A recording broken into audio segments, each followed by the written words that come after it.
Hey coders, today we are diving into trees, also known as prefix tree in JavaScript, the perfect for fast word lookup and autocomplete. Let's build one.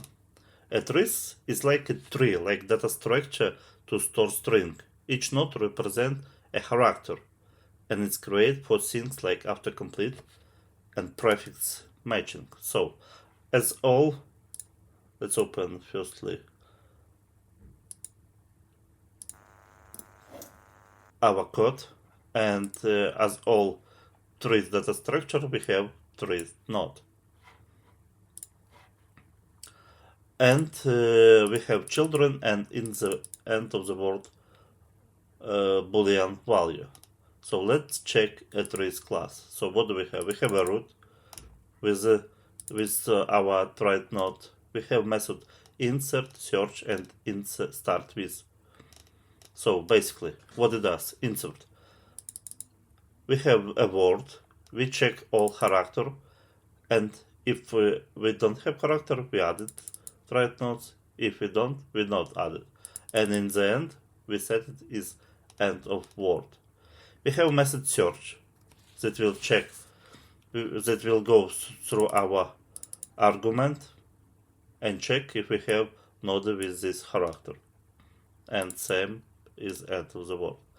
And we can check if there any word to start with given prefix. So basically, we put the prefix and check if we have iterate through this prefix and check if we have children with this character and return true and false.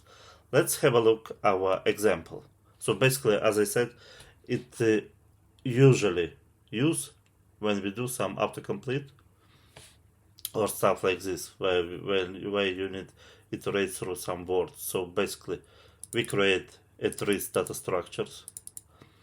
We set it insert couple of data like apple, app, bat, ball, and we will use search method for understanding if we have these items or not inside our data structure trees.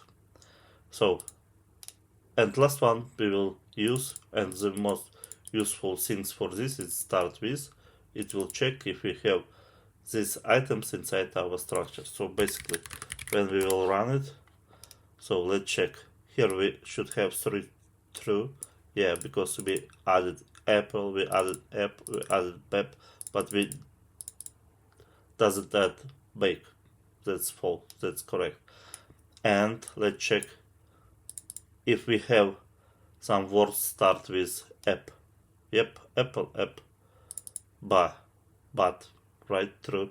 And last one cat, no, it doesn't. So, thank you.